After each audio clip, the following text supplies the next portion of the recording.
Let's talk about feelings.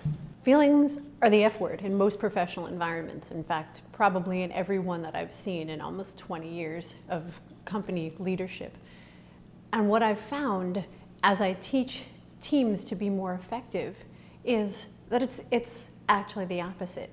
Most of us become brains in jars when we get into our companies, and we think we're supposed to give you our opinion instead of what we're feeling.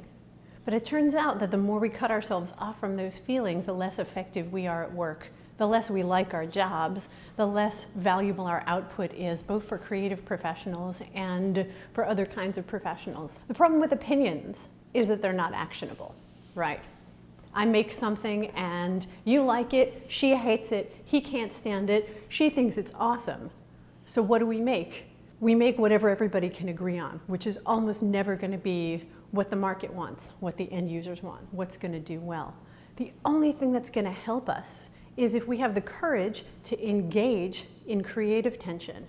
There's this incredible alchemy of productivity that happens when people are honest with themselves about their feelings, and when teams can bring their full selves to the group and engage courageously in real, deep, creative dialogue and tension. What usually happens in companies is that 1 + 1 is less than 1. I bring my guarded, filtered, not that comfortable, safe self to a project. You bring the same. And both of us together come up with the least common denominator, come up with something that's less awesome than it could be. But when we learn to engage creatively, when we learn that critique isn't a dirty word, when we learn that when we trust each other, what you give me is the ability to be better. What I give you is the ability to learn from trying things out, which is, of course, the principle of design thinking that's taught in design schools and business schools all over the world.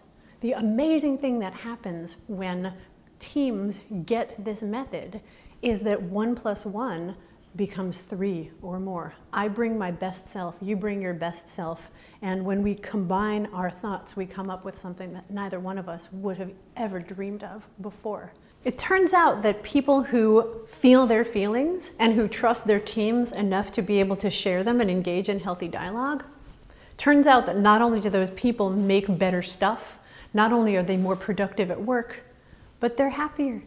They have more effective relationships at home. They're healthier in their bodies. They will stay at your company for longer. The benefits of learning to feel your feelings and learning that you have a choice in what you do with them, it's immeasurable. Through my embodied critique method, I teach individuals and teams to have hard conversations, to be more courageous, and to turn tension into creative tension.